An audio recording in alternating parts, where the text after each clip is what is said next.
Selamat sore pemirsa, senang sekali saya Iva Mora bisa kembali hadir untuk Anda di program Bincang-Bincang. Dan kali ini tema kita adalah Obesity is a Global Epidemic. Dan sudah hadir narasumber di studio dari Rumah Sakit Umum Daerah Kota Malang, dokter spesialis penyakit dalam, Dr. Diki Kurniawan, TSH SPPD Finasim. Selamat sore dokter. Selamat sore Mbak Iva. Sehat ya dokter ya? Sehat Mbak, alhamdulillah. Pasti. Amin insya Allah. Baik, kalau kita berbicara tentang obesitas, tema kita kali ini adalah obesity is a global epidemic begitu. Obesitas saat ini menjadi permasalahan dunia, bahkan Organisasi Kesehatan Dunia atau WHO menyatakan bahwa obesitas menjadi epidemi global. Nah, kira-kira seperti apa sih definisi dan juga gambaran umum obesitas ini sebagai epidemi global, Dr. Diki? Silakan. Baik, begini, obesitas ini adalah sesuatu yang banyak terjadi di masyarakat ya Mbak. Dan kita tidak tahu bahwasanya saya sendiri pun juga sudah tidak lagi normal weight begitu. Jadi taraf tingkatan dari berat badan itu ada yang pertama normal weight, overweight, obesity. Obes itu ada obes 1, obes 2, obes 3 dan seterusnya.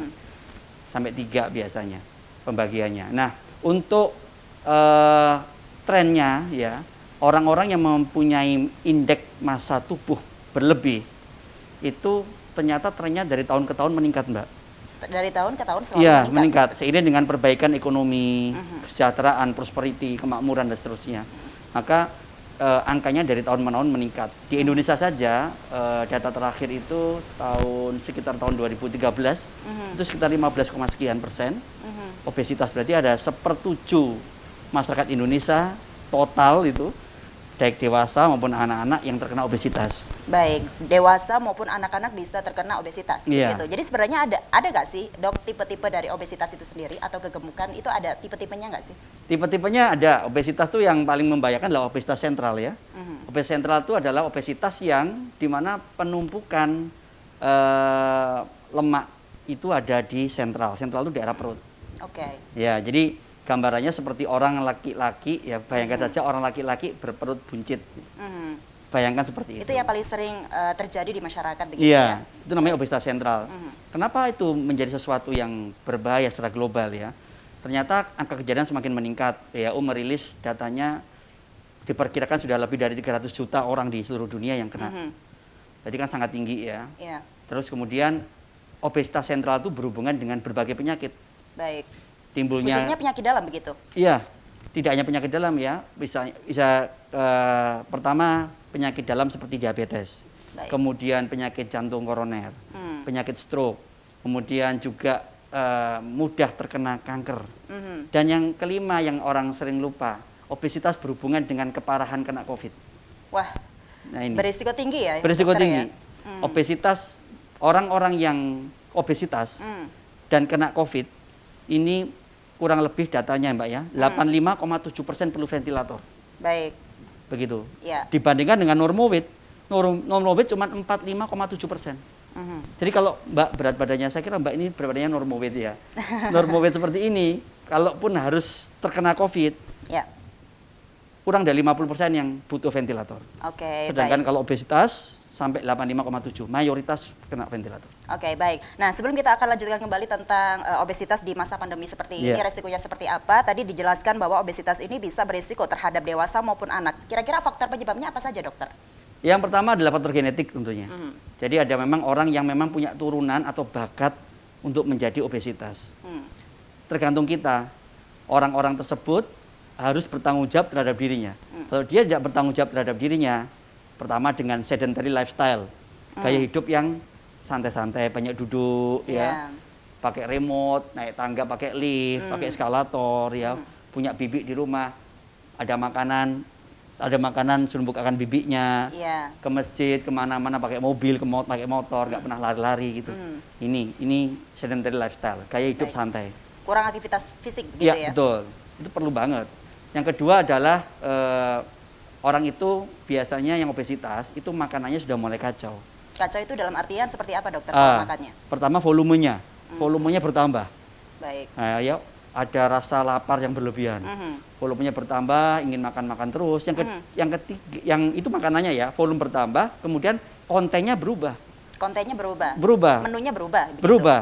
banyak yang fast food, Oke. banyak kandungan trans fat, lemak jenuh dan seterusnya. Baik. Seperti Nah, itu. tapi kebanyakan masyarakat Indonesia kalau misalnya makan selalu identik dengan nasi. Kira-kira kalau banyak nasinya itu kira-kira apakah juga beresiko dokter untuk Beresiko, obesitas? beresiko sekali. Baik. Iya, karena obesitas ini berhubungan dengan peningkatan kadar trigliserid, Mbak. Ya, Trigliserid ini sumbernya adalah dari karbohidrat.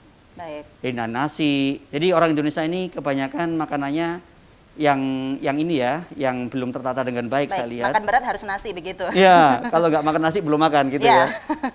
Betul lah. Jadi makan, saya lihat ada orang yang makannya itu nasi yang banyak, kemudian lauknya mie, Betul. ada perkedelnya, Iya. ada dadar jagungnya, tidak ada Kerupuknya ikannya. juga kadang ada. Jadi itu tidak ada lagi yang namanya lauk pauk dari protein, sudah nggak ada. Baik. Jadi mayoritas hanya karbohidrat, ini berbahaya. Baik, sehingga harus dijaga pola makannya dengan Betul. gizi seimbang ya dokter Gizi ya. seimbang. Apa saja gizi seimbang itu kalau untuk kita supaya tidak berisiko terkena obesitas? Baik, yang pertama volume. Volumenya harus benar-benar disesuaikan dengan kebutuhan. Ya, Itu yang saya katakan. Artinya tidak bisa semua orang hanya volumenya, oh saya cuma 1 piring.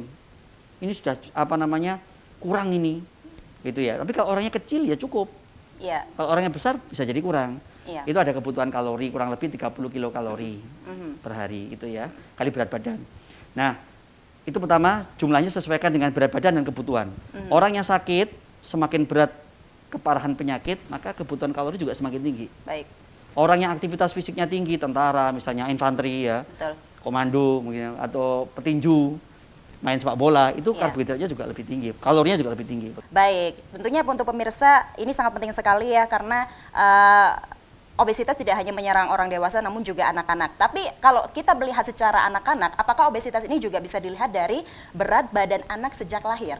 Nah, ini kira-kira bagaimana dokter? Iya, jadi memang berat badan lahir yang besar Mhm. juga tidak baik bagi anak itu. Ya, Anak kecil yang sudah punya bakat fenotip gemuk, obesity atau overweight, ini juga berbahaya, bisa kena kencing manis di kemudian hari. baik. Karena sebetulnya nanti ya obesitas itu akan bergabung dengan faktor-faktor metabolik lain, namanya jadi sindrom metabolik Hmm, atau metabolic syndrome. ya, Metabolic syndrome ini faktor risiko yang sangat tinggi untuk menjadi penyakit jantung koroner.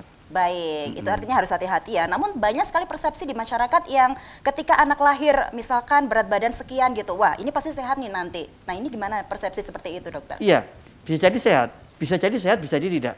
Baik. Nanti Itu lingkungan bisa yang akan dilihat dari membentuk. apa berat badan yang ideal untuk anak baru lahir itu kira-kira bagaimana? Iya, pertama berat badan bayi lahir harus, ya pertama usia kehamilan harus aterm. Ya, Jadi anak itu lahir di usia yang aterm cukup, dicukup untuk memang dia lahir. baik. Ya, kedua berat badannya disesuaikan dengan umur Mhm. kelahiran. Tidak prematur begitu ya? Ya, pertama tadi tidak prematur, jadi harus aterm. Mm. Ada prematur, ada aterm itu cukup bulan, ada hipermatur. Ya, seperti itu ya, Mbak ya. Seperti itu. Seperti itu. Baik. Nah, untuk itu Atau post date istilahnya. nah, kira-kira kalau misalnya anak baru lahir begitu, kira-kira apa sih yang harus kita persiapkan untuk gizi anak sendiri supaya nanti tidak beresiko terkena obesitas itu sendiri, dokter? Yang pertama ASI eksklusif tentu saja di waktu 4 bulan pertama Ya. ya. Kemudian bisa di-extended kalau memang itu memungkinkan. Lalu gizi yang berimbang sesuai dengan rekomendasi dokter-dokter anak ya. Dan kemudian ketika dia menginjak setelah balita dan seterusnya, jangan biasakan anak dengan makan makanan yang fast food, Ya, makan makanannya sudah jadi, Baik. yang mempunyai kadar glukosa yang tinggi, yang sesuatu yang manis-manis, itu berbahaya. baik. Nah, ini karena itu akan berlanjut yang namanya kesukaan. Hmm, Kesukaan ini akan berlanjut hingga dewasa biasanya. iya. Tapi kita tidak bisa menutup kemungkinan anak-anak kadang suka makanan-makanan yang manis. Kadang anak lebih suka makanan-makanan yang instan kayak gitu-gitu. Gimana dokter sebagai orang tua untuk bisa mengkontrol makan anak? Ya, ya tentu saja kalau untuk hal seperti itu orang tua harus sebagai pihak yang mampu untuk mengendalikan. Iya, Jadi bukan kita itu membebaskan pilihan kepada anak, tapi orang tua harus memberikan pilihan kepada anak. harus memberikan pilihan kepada anak. Dan anak harus menerima. Baik. Ya, prinsipnya ada seperti itu, Mbak. Baik. Kalau untuk penerapan jam-jam makan untuk anak seperti itu efektif nggak sih, dokter? Ya, kalau untuk jam-jam makan dan sebagainya,